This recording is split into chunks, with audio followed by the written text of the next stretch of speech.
1.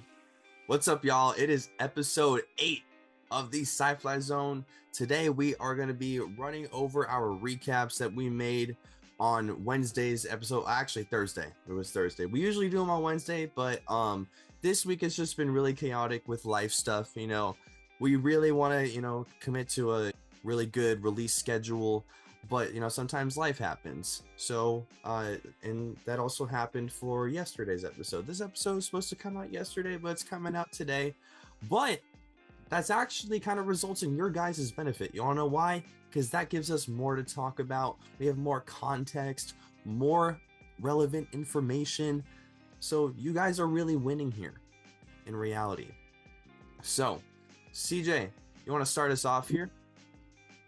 Yeah, let's do it. There was a lot of really fun stuff going on in baseball this weekend. One thing I want to note in particular is Clarke Schmidt having one of the best starts of his career. 7 shutout innings, took a no-hitter bid through the 7th inning, allowed 2 walks, 5 strikeouts, and finished at 103 pitches.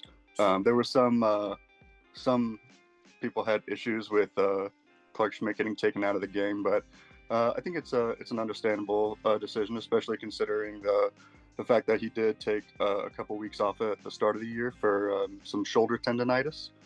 So I think it's understandable that they would want to do that. Yeah, not fun, but no, I wouldn't want tendonitis. No, definitely not. No itis at all. Nope. No.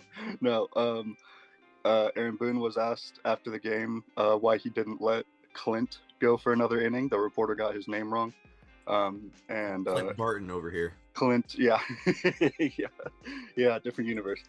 Aaron Boone said he just said, there are some days where you can push through a pitch count or pitch limit. Today just wasn't that day for Clarke. So I think it's understandable, but regardless, he still had an incredible start. Yeah, and I mean, 7 no-hit innings is incredible, and as it's cool to be like, yo, I threw a no-hitter, I did, but at the same time, being able to throw 7 no-hit innings for your team and lead your team to a win, the amount of respect and to put a more modern term on it, the amount of aura that adds to you, it does wonders for just your reputation and how people perceive you. And now when Clarke Schmidt is gonna go on the mound again, people are gonna remember this performance that he had. Yeah, absolutely. It was a breakout performance for him for sure. Despite having a great season already, his ERA is down to 2.84 now with a 1.06 WHIP. He was great, but like you said, it would be nice to be able to finish a no-hitter and say you threw one. But then again, he does want to be pitching later in the season too, when the games get a little more important. Yeah, it's only June. You still got July, August, September. There's a lot of starts. I mean, there are times where teams are playing 13, 14 games in a row, no breaks. Yeah. So endurance and morale and durability is something that is very valuable in a player, especially keeping them not overworked, especially a starting pitcher. Arms are jelly these days, basically. Yeah. Everybody's getting hurt, and I mean, baseball is the most grueling sport in terms of schedule. There's no other sport in the world that has a similar schedule to baseball. Basketball's got actually, I would argue a regular full-time job. Yeah, true. It's pretty close. Yeah, that's a good point. Yeah, full-time 9 to 5s don't really get an off season. Yeah. But yeah, but you're right. In terms of major sports, 100%, you're right. Yeah. So. Yeah, and Clarke Schmidt, he debuted in 2020, and throughout the years he has struggled in the big leagues until last year. In 16 starts, he did post a 2.85 ERA, and it does seem, with this ERA being 2.84 as of right now, like you mentioned, he's definitely on the path to repeat that performance and hopefully lead the Yankees to a first place, as that's where they're at right now. And the start was definitely the highlight of his career, I would say. Yeah, I totally agree. Yeah.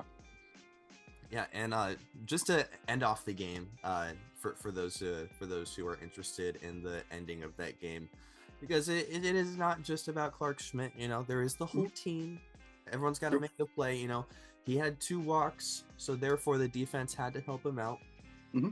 So it's important to note everything else. Yeah. So the following pitcher who came in, JT Brubaker, he came in and immediately gave up a single. The first none other than former Yankee Gary Sanchez. Yeah. How ironic is that? Who's a catcher?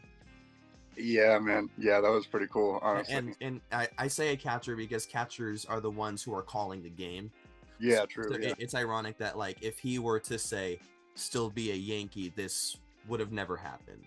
Yeah. Or would have never happened this way, per se. Yeah. Yeah, absolutely. Nice. Yeah.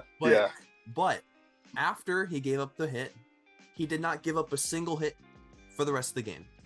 Closed it out. Gary Sanchez got the only hit. Starting pitcher for the Orioles that game, Zach Eflin, struggled. Yeah. Hard. He only pitched 3 innings, gave up 10 hits, 6 earned runs, 2 walks, increasing his ERA on the year to 5.46. Not much to say here other than that's not going to get the job done. And that's kind of been the story for the Orioles this year as a whole. Yeah. yeah. It's been a rough season for the Orioles, kind of all around. You know, obviously we've covered the pitching and how that's not going to be, like, it's a big part of why they haven't been successful so far, along with obviously not hitting. And when you're going up against a team like the Yankees and Clarke Schmidt's starting like the way that he is, you have to compete on the pitching side of it as well. And that didn't really happen in this game. Nope. So moving on to another notable player performance before we go over our predictions that we were not able to go over last episode as those games were still in progress. So we were going to go over those, the recaps of those games as well after we go over this other player performance right now, which is none other than Seattle Mariners catcher Cal Raleigh. Oh my gosh. Yeah, That's man. a beast. Yeah, man. Dude, he's been incredible. Yeah, he's had such a crazy rise to stardom. You know, I bet not many baseball heads could name more than 5 notable Seattle Mariners catchers since the year 2000. Yeah. No disrespect, but catchers, especially Seattle Mariners catchers, are not in the headlines a lot. And they're not the usual player archetype to really be like a head honcho of the team. You know, not like you don't get many Yadier Molinas, you don't get many Buster Posies. Like, those guys are standouts in the catcher position for a reason. So, and to go off of my point, I can name Mike Zunino. I was thinking of the same guy. Mitch Garver. Yeah. Their current coach, Dan Wilson. Oh, wow. That's cool. That's a pull. But yeah, besides those guys, I mean, Chris Iannetta played for them one season, I think. I think so. I wouldn't really like call him a Seattle Mariners catcher if he's playing there for one season.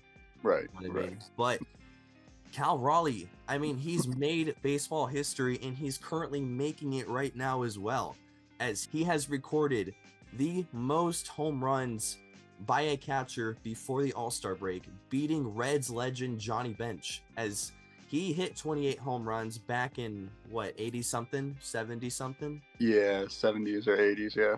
Yeah, so forgive me for not knowing the exact year, my bad, but he beat Johnny Bench in hitting 29 home runs. He did it having 2 homers on the day as well, but he currently has 31. Yeah. 31. Yeah, bro. While still batting .276 with a 1.042 OPS. I'm doing the Donald Trump hands because it's so insane. And he's bases. Yeah. It's 5 more RBIs than Aaron Judge. Yeah. Yeah, bro. Do you want more stats? I can give you more stats. I'm sure there's a ton. Here. I'll give you one more. More. In his last 30 games, 37 hits. 16 of those are home runs. Wow. I barely do that in MLB The Show, veteran mode. and he's got 34 RBIs in those last 30 games as well. He's third all time in Mariners home runs before the All-Star break, with the only two other performances being Ken Griffey Jr.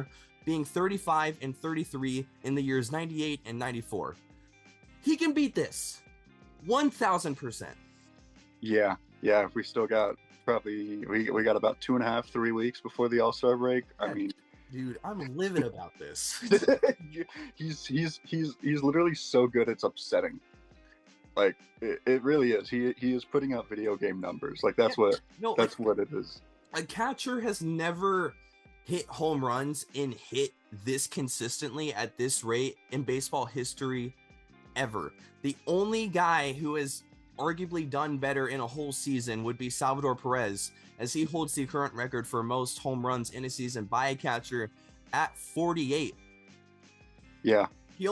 Cal Raleigh only needs 17 more home runs. He's hit 16 in his last 30 games.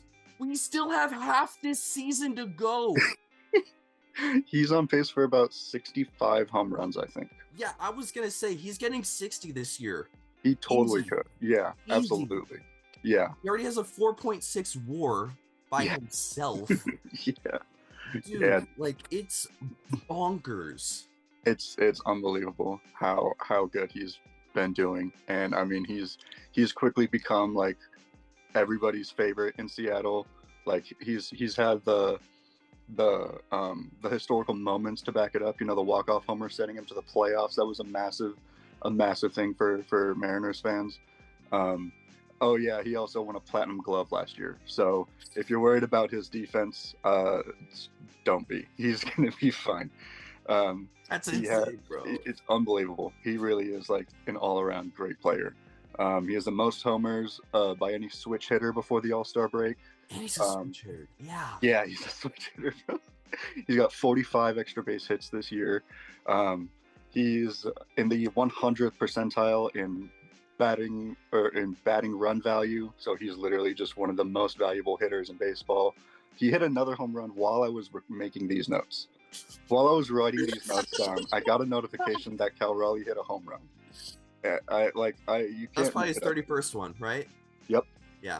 Yeah, dude. I mean, he signed an extension with the Mariners during this offseason for 6 years, $105 million. Oh my god, dude. Yeah, good on dude. They got him cheap. Yeah, that's an absolute steal for the Mariners. They are 100% making out with that deal. You know, make out read. And yeah, I mean, Cal Raleigh he's slugging 659 right now, and Marcus Semion's on base plus slugging is 650. So, like, I mean, yeah, like most runs in the American League, he's one of two guys with an OPS above 1,000. I'm sure you can guess who the other one is. And he's only missed and he's only missed one game this year. He's playing almost every day. In the catcher position. Yeah. The most demanding position out of all the 100%. God. He is easily one of the most valuable players in all of baseball. Yeah, and also he's calling great games for the pitching staff as well. Oh yeah, yeah. He's catching one of the best pitching rotations in all of baseball. Yeah, it's beautiful. I hope they never get rid of him. Yeah, no.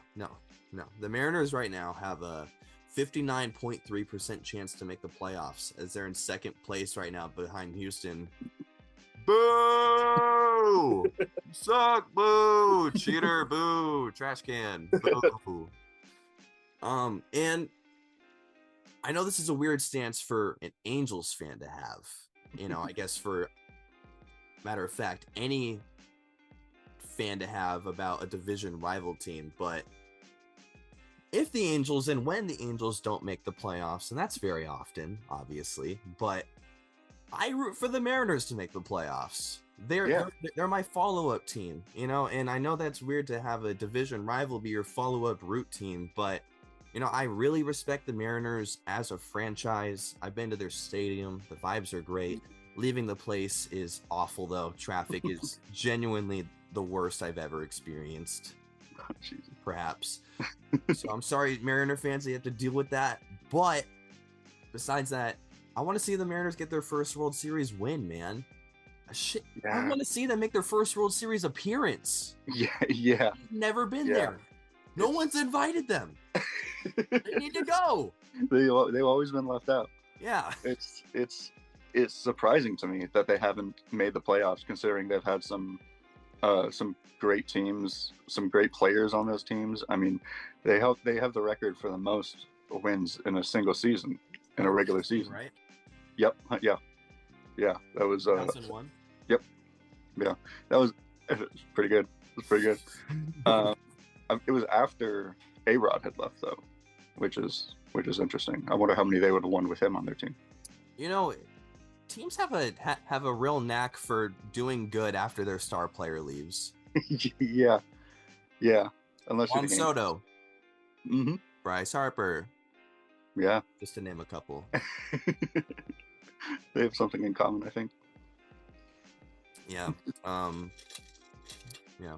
Something national. But So, yeah, dude, yeah. Cal Raleigh. Round of applause. That was a little corny, yes. For sure. But yeah, so we're gonna move on to our recaps now. So basically, we're gonna be going over Game 3 of the Giants and Guardians series that took place over the week. And then we're gonna be going over Game 2 of the Tigers and Pirates doubleheader. And then we're also gonna be going over the final game of the Braves and Mets series, which these games were really cool. And we are also going to dive into the Rays and Tigers series that took place as well, because that series was in particular very, very important to us, as the Rays are trying to make a first place run and the Tigers are trying to hold their first place run. So they both have a lot to play for. So that's why we highlighted that series, and we're going to be highlighting more as we go on throughout this episode too. So yeah, starting us off here, we're going to go with the Giants and Guardians Game 3. CJ, you want to run us off here with that? Yeah, this was a great game. It was a great pitching matchup, 2-1 final. So obviously there's going to be some good pitching in this game. It was Gavin Williams versus Logan Webb. So two pretty good guys. Yeah, absolutely. Gavin Williams had a great start, 6 shutout innings. Good performance by him. Logan Webb also, I mean, obviously had a good performance. It's a great performance every time. He's 7 innings, 1 run, and 9 strikeouts on no walks. Yeah, I mean, he's regarded as one of the most consistent pitchers in baseball right now, if not the most. Yeah, 100%. He's been having a great season again. Another great season.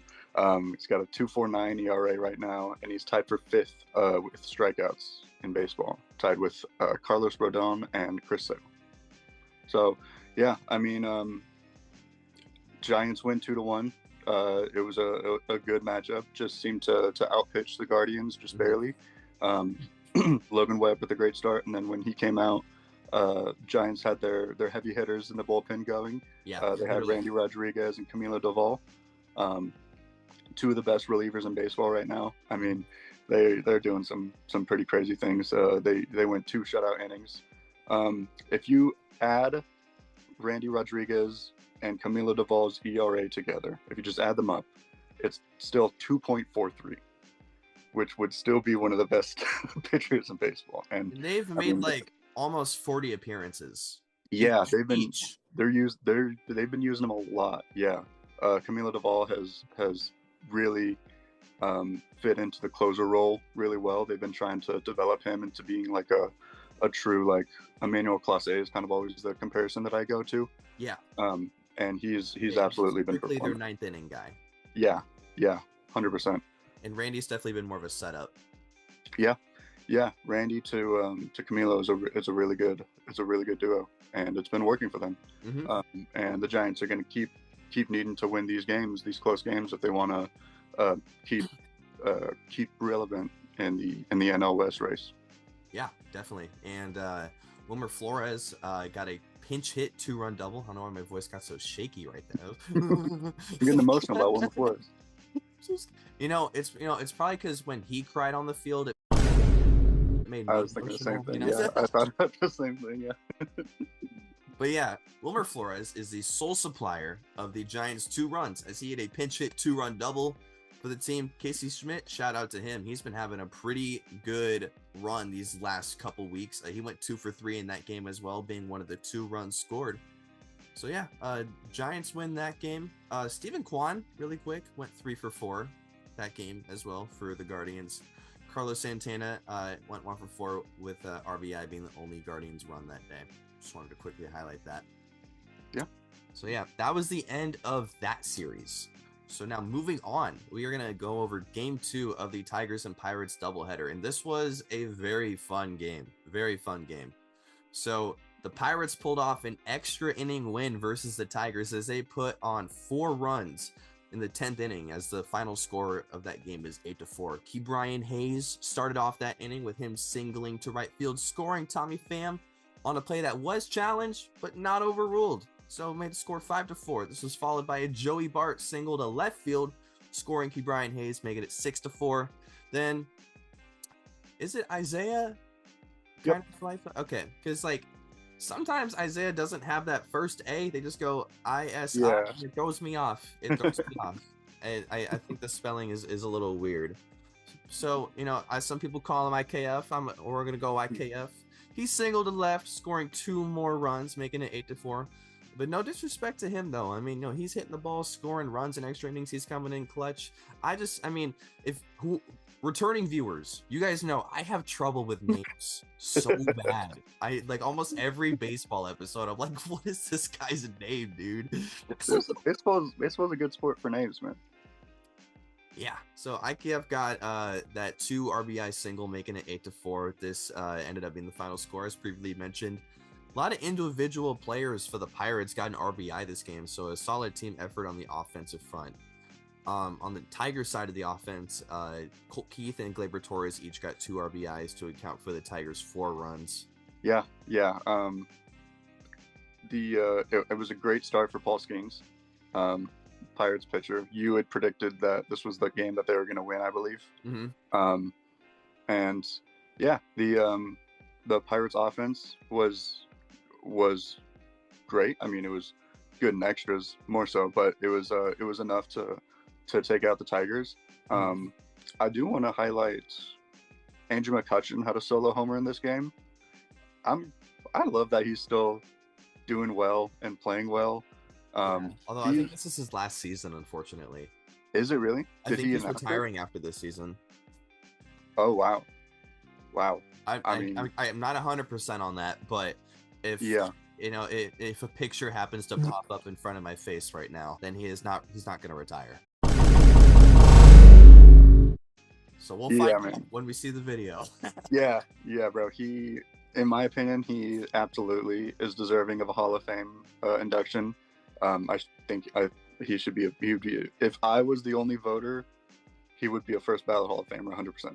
Yeah. Like he would be a unanimous Hall of Famer.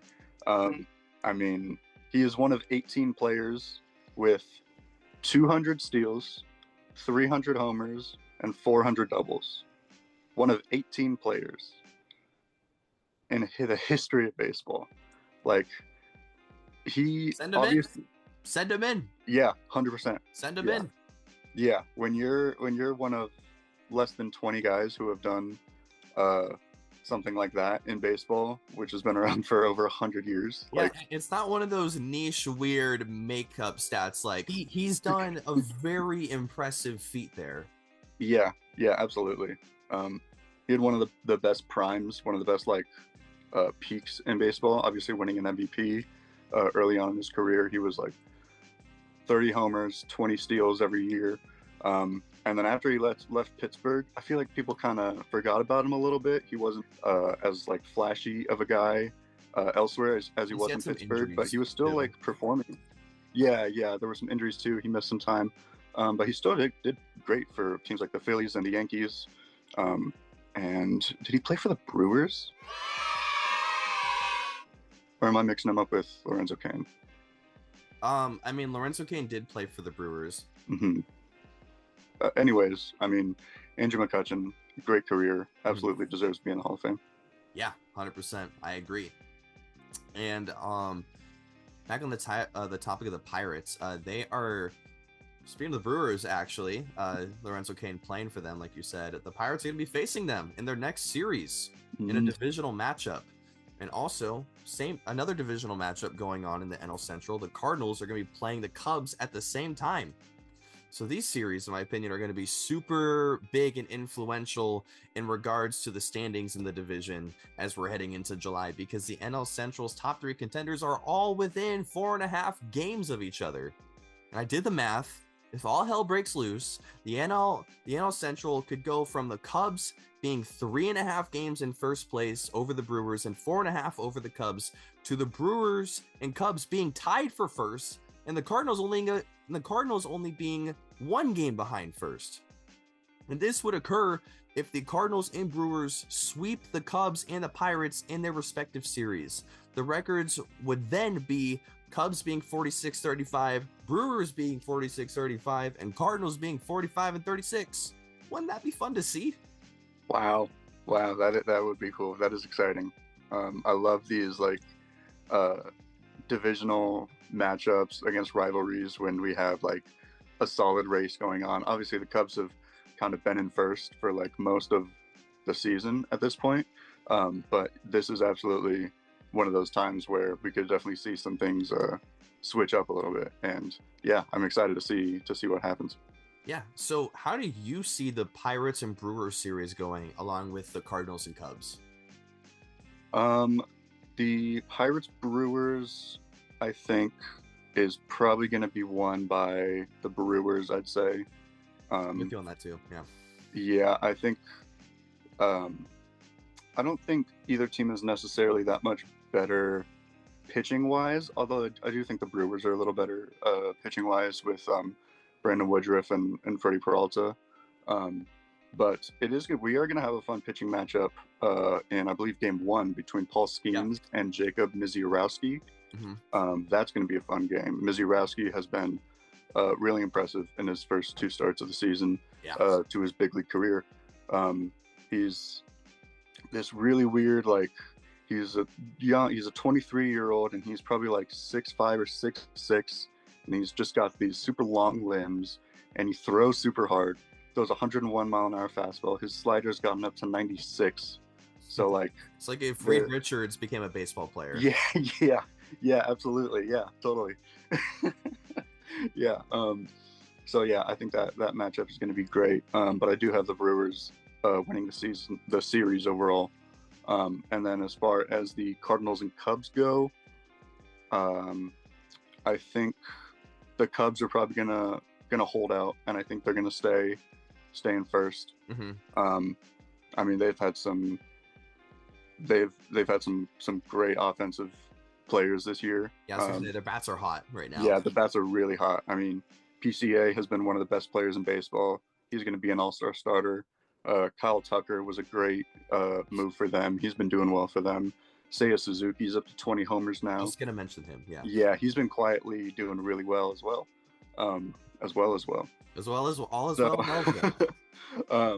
And yeah, like I mentioned in a previous episode, the Cubs are doing all this without their 2 best pitchers. So as soon as they get Steele and Suzuki back, I imagine it's man. I think it's gonna be tough for the Cubs to lose the division. Yeah, I agree. But it like I said, if all hell breaks loose, how cool would that be if somehow by the time we reconvene for next episode, there's a first place tie and the Cardinals are somehow within a game. Crazy. Yeah, man. Yeah. So next game we have here in our predictions is the Braves. Game 3 of that series versus the Mets. So the Braves complete the sweep of the Mets with a final of 7-1 as Spencer Strider finds his stride again, with him throwing 6 solid innings, 5 hits allowed, only 1 run, 1 walk, and 8 strikeouts. He definitely is more of the Spencer Strider that we know and expect of him. And the Braves bullpen held it down after Strider was pulled from the game, as they also only gave up 0 runs. They only gave up 0. That's pretty good. Yeah, not a lot of runs. Only nothing. Only 0? That's pretty good. Yeah. To complete the said sweep of the Mets. Crazy. Yeah, man. Strider looked great. It was another great start from him. He seems like he's really getting back into form from his injury. Yeah. Um, uh, yeah, 8 strikeouts. 7 of them were on sliders. So that pitch was Spencer working. Slider. Yeah, Spencer Slider. Yep, that's what we're gonna call him now. Yeah, okay. So yeah, yeah, 7 strikeouts on sliders. There was one fastball he threw up above the hands of Brandon Nimmo, and there's not really much he could have done there, especially with how much he's been setting up the slider. Yeah, and sorry for those who play MLB The Show, it's as if Spencer Strider turned sliders up. Yeah, pretty much. Yeah, he was playing on rookie difficulty basically. Yeah, yeah, great game for him. He was facing Clay Holmes, who didn't really have a bad game, but he did throw a lot of pitches. He was taken out in the 5th inning before recording the last out at 104 pitches with 2 outs in the 5th. He gave up a couple hits and then walked in a run, and then he was taken out. And then Huascar Brazaban came in, which I thought was a good idea because he's been having a great year. He immediately walked in a batter as well. So the Braves were able to get a couple in that inning, and with how well Strider was pitching, it didn't take many more runs for the Braves to secure the win for sure. Yeah, and like you were saying about the walks, I mean, the Mets pitching staff really failed to find the strike zone today. The team combined for 9 walks allowed. 9 walks, including, like you said, a few while the bases were loaded. And I know for a fact, with you and me both playing baseball, know that free runs are a coach's pet peeve. Yeah. The biggest pet peeve. Free runs, coaches would, I don't know what a coach would rather have besides a free run. I don't even want to think of it. It's so bad. They would rather have that than a free run. So I know for a fact that they're all running polls today. Oh yeah, they're gonna do a lot of running. Sure. Yeah. When you're giving up that many free passes and free base runners, there's bound to be at least a couple of them that score. Especially like how you said, if you're going to be walking runs in, there's not really much your defense can do to help you out in that situation. So, I mean, coach would probably rather you throw a fastball down the middle and give up a single for the run to score rather than walking them in, because at least you earned it. But yeah, I mean, not to take anything away from the Braves, they were having great at bats. They were putting a lot of pressure on the pitchers, and yeah, they were able to put 7 runs up on the board. Yeah, Matt Olson in particular went 2 for 3 with a 3 RBI double in the 6th inning, and Drake Baldwin, who's having also a great year for Atlanta, needs to be shouted out a bit more for sure. He's batted .291 as a catcher for them, and he's been their guy for the year. So in terms of batting average, we're mentioning before that Cal Raleigh, obviously his home run numbers are incredible, but he's batting .276, which we highlighted as well, which is a pretty high batting average for a catcher in the league, give or take. So .291 as a catcher is really good. You don't see a lot of high contact catchers. So Drake Baldwin, he did have 2 RBIs on the day, along with Ozzy Albies as well, getting 2 RBIs of his own to basically come up for the overall 7 runs that Atlanta had for the day. Yeah. Drake Baldwin's been having a great year. Glad that he's been doing well in big situations.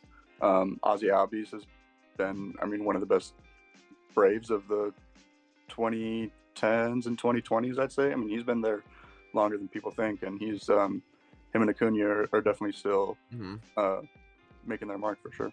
Although I would say late 2010s, because that early 2010s Atlanta team was also very iconic. Chipper Jones was on that team still. Yeah, he was playing pretty late. They had Dan Uglo on there. Andrelton Simmons, remember him? Oh yeah.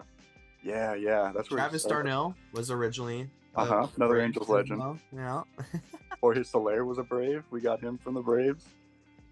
Yeah. Ian Anderson, he was a Brave. Freddie Freeman. Don't forget Freddie Freeman. I wish he was an Angel. I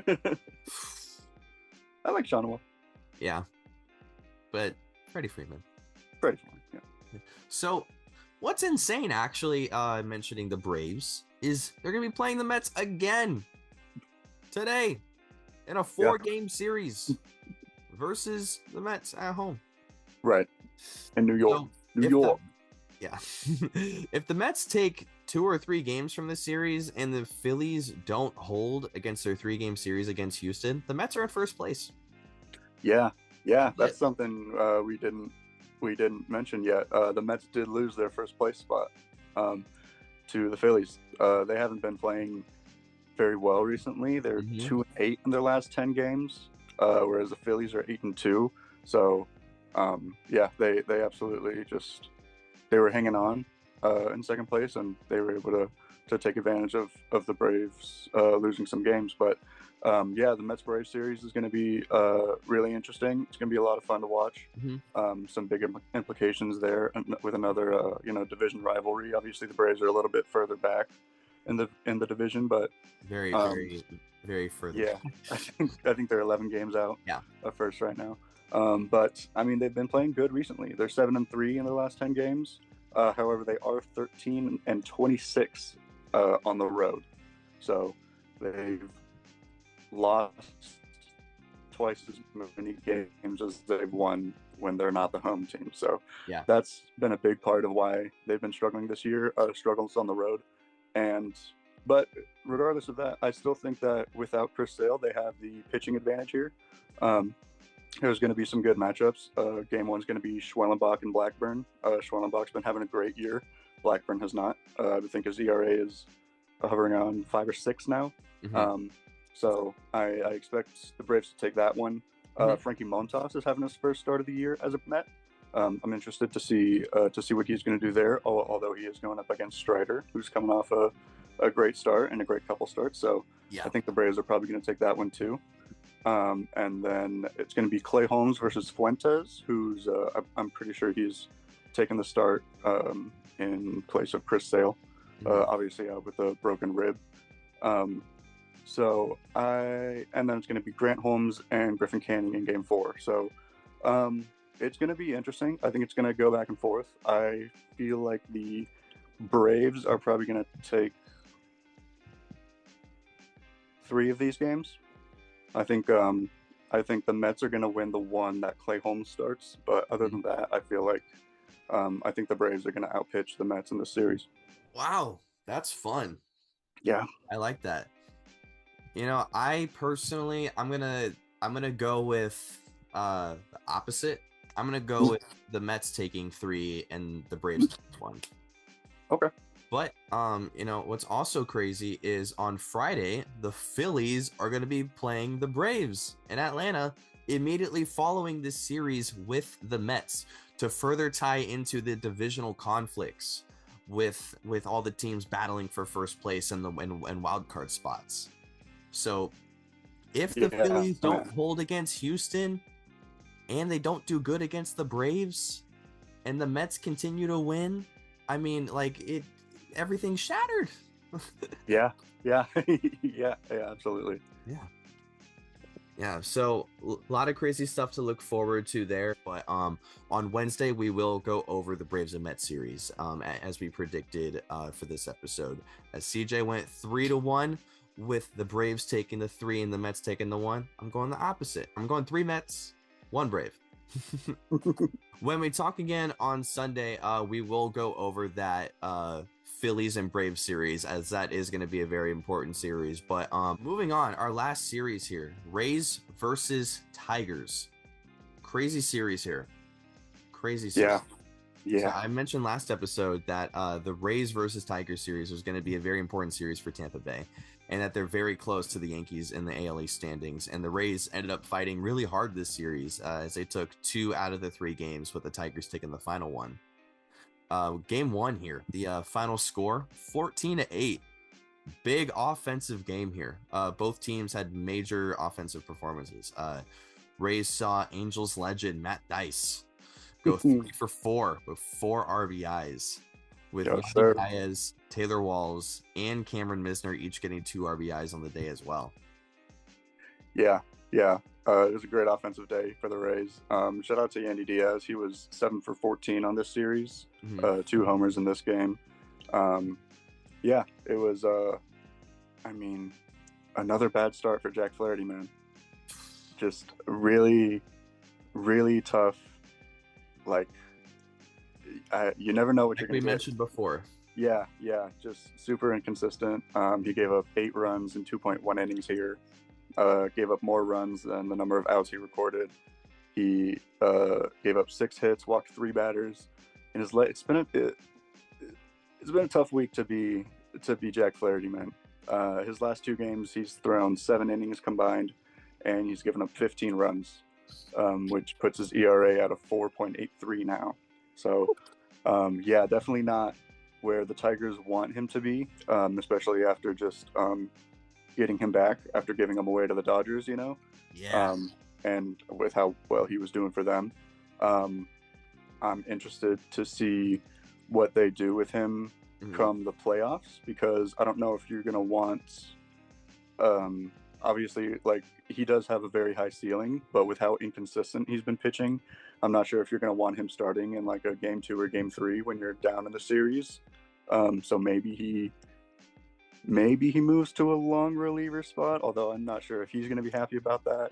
I don't know if Tigers management would be happy about that, but yeah, I don't know. Look at his numbers, though. Could you blame them? Yeah, no, definitely not. No, I mean, and also, like, to go on top of his performance, I don't know if it was just a morale issue, but the Tigers bullpen gave up 6 of their own as well. Yeah. So, and theoretically, if the bullpen would have held it down for 0 earned runs after Flaherty was pulled, game would have been tied. Yeah. Could have been a completely different ball game. Yeah. But, well, I guess we'll never know. Yeah, it was a super uncharacteristic game for the Tigers bullpen, and I do want to shout out to the Rays though. It was a great offensive game for them. Yeah. Every hitter in their lineup got a hit, so that's great. That kind of goes with the theme, like what we were talking about a couple episodes ago, where they don't really have like the big name like player, although Junior Caminero is really turning into a star. Yeah. They really just have like a great all-around team, and everybody knows how to contribute their own way. Same with Yandy as well. Yeah, absolutely. Yeah, former batting title winner. Yeah, legit guy. So moving on here to game 2 of the series. Game 2 of the series here. First inning struggles again for the Tigers, as for the second game in a row, the Rays score 4 runs in the first inning. And even if they stopped scoring after that completely, which they didn't, they still would have won 4-3. But it was 8-3. And more strike zone issues again for the Tigers. First inning began with a bases loaded walk to give the Rays their first run, and then a hit by pitch to score the second run, and then Taylor Walls hit a 2-run single to make it 4-0. And then Tigers starter Brent Herter, primarily a reliever on the year for the Tigers. He's made 19 appearances as a reliever and only 4 as a starter. A lot of teams experimenting with guys going from reliever to starter this year, and I feel like it hasn't worked out for the most part. I've seen more failure than success, and that can be a topic for a further a episode further on. Totally. But yeah, Herter was hurting. He only pitched 2/3 of an inning, gave up 4 runs on 2 hits and 2 walks. And overall on the year, he's doing great. 2.29 ERA, 1.19 WHIP through 40 innings. So, in my opinion, just keep him in the pen. But like, I get it, since Jack Flaherty isn't doing his thing, you got to see like, okay, can one of our bullpen guys perhaps figure this out? But nope. And then to go on top of that, we talked about this guy last episode, I believe, Sawyer Gibson Long. Yep. Said it right. My guy. Said it right. He came into the game after Brent Herter, and he gave up 4 more runs of his own. His ERA is 4.6, but his WHIP is 1.08. Wow. So make of that what you will. I guess most of his runs come from one swing. That's my take. A lot of home runs, maybe. Yeah, and the Rays lineup had seven different players tack on an RBI in that game. And like you were saying about the last game there, how each guy got a hit. a lot of offensive depth in their lineup is showing as they continue to shine for their battle for first place. Yeah, absolutely. This was another good win for the Rays. It was a good start for Ryan Pepio, the Rays starter. He went 5 strong innings, gave up 1 run, struck out 7 batters. And the bullpen came in and did their thing. They threw 4 shutout innings as well. I think 2 runs were scored in the 8th, I believe, but they were unearned. Yeah. So I guess that's not good shutout, but no earned runs. Yandy Diaz, 2 more hits in this game. I already mentioned how good of a series he had. He is on, at the time of writing the notes, this might have changed within the last day, but he's on a 13-game hitting streak. Mm-hmm. I mean, he's hitting around 282, 285 right now. So 12 homers. He's been a great piece of that Rays team. Yeah. And Danny Jansen, Junior Caminero, and Christopher Morel all homered in this game. And yeah, when you have the offense working like the way it has, and the pitching is you're going to have like performances from Ryan Pepio like that. Mm-hmm. You're going to be winning a lot of games. Yeah. And that definitely showed for the Rays in the first 2 games here. But game 3 was a different story for the Tigers. Mm-hmm. Tigers won this one with an impressive score of 9-3, with 6 of the 9 Tigers runs coming in the top of the 9th inning, with the Tigers just laying it on as Spencer Torkelson started the inning off as he doubled in a run. Then Wenzel Perez then singled in Torkelson, which was followed by a 3-run Parker Meadows home run, and then topped off by a Zach McKinstry sac fly, scoring Javier Baez. And unfortunately, those 6 runs did fall on rookie relief pitcher Forrest Whitley, as he gave up 6 hits and earned runs without recording a single out. And what makes this hilarious is Forrest Whitley didn't even get the loss for this game. Did not get the loss. That fall upon Garrett Clevenger. He came into the game after Zach Little threw a great 5 innings to start off the game. And he only gave up 1 earned run on 4 hits and 5 Ks and no walks. But Clevenger got the loss because during his second inning of work with a tie ball game in the top of the 7th, he did give up a 2-run homer to Wenzel Perez. That did give the Tigers the lead, and Tampa Bay never did tie the game or recover the lead from that point. So since it was Clevenger who did give up the lead, he's designated as the losing pitcher, even though Forrest Whitley definitely solidified the loss for sure. Yeah, he definitely hammered it home for them. Mm-hmm. It was a good start from Zach Little. I'm surprised at how quickly they took him out. He was at only 69 pitches when he was taken out of the game. So I'm not sure why. It's some Rays formula. Yeah. I mean, it's Blake Snell all over again, right? It's the whole playoff thing, I guess. Maybe they learned from their mistakes, but maybe not, because he got taken out after 69 pitches. He could have gone further. He's had a complete game earlier this year. And it wasn't necessarily like his best start. He gave up 10 hits in the complete game, but they kept him in the game. And this game, he gave up less than half the number of hits on 69 pitches. So I don't know what that was there. There's been no like report of like an injury or anything. Maybe it's something under wraps, but I don't know, man. I don't know, because when you contextualize it that way, it doesn't make any sense why you pull him. No, definitely. If you can go 10 hits and still throw you a full 9. Yeah. I mean, I don't know if everybody was swinging at the first pitch in that game or something, but he's proved that he can go deep in games, and they just didn't let him do it. I mean, my guess is maybe they don't want him to feel like he's going to have to do that every start. But yeah. I would imagine after 5, he was like, "You're pulling me?" Yeah. I wish he was mic'd up during that conversation. I'd like to know what that was like. Yeah. Despite only having 3 runs, Tampa Bay did have 9 hits. 3 guys had multi-hit games for Tampa Bay. But they went just 1 for 9 with runners in scoring position. Leaving runners in scoring position is always going to be the downfall of any team in any game. Guys got to cross home plate if you want to win the game. You can't get around that. Yeah, absolutely. And when whenever you do get the chance to get a guy in the position to score, I mean, yeah, it's really necessary to jump on that when you can, because it doesn't come around often. Mm-mm.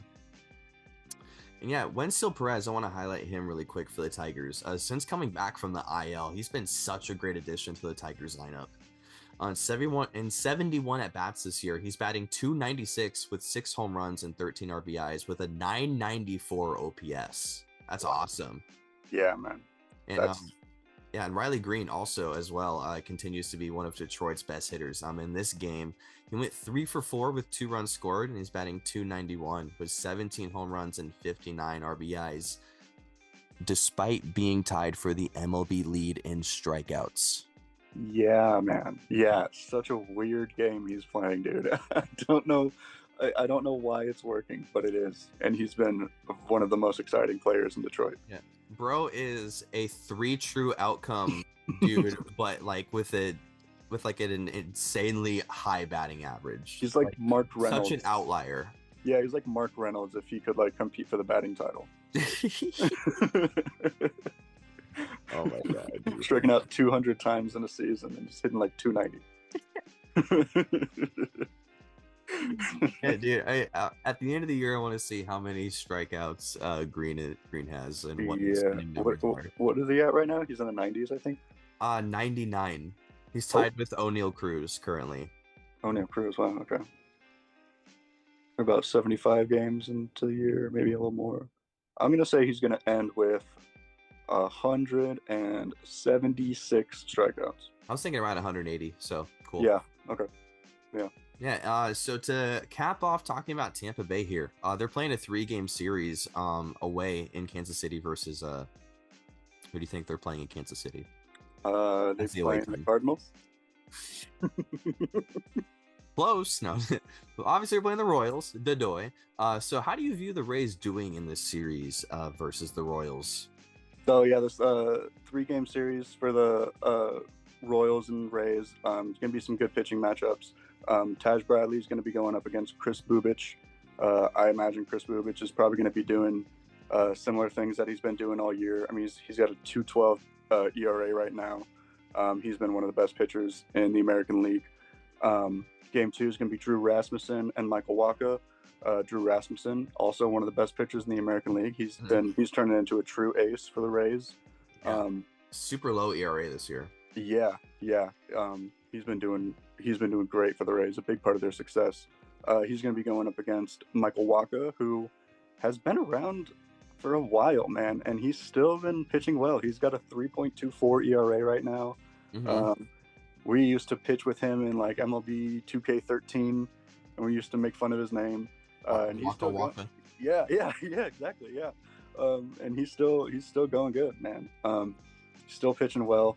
Good pitcher for the Royals. I do think the Rays are going to probably take that game, though. I think Rasmussen's going to outpitch him. And then third game's going to be Shane Baz and Michael Lorenzen, former center fielder Michael Lorenzen. So it's going to be some good matchups. It's going to be a competitive series, and it's going to be important for the Rays to win as many games as they can. I think they're going to take 2 out of 3. Yeah, honestly, I'm going with the sweep, man. Really? Going with the Tampa Bay's sweeping the Royals. Okay. I like it. The crown away. All right. And you want to know why?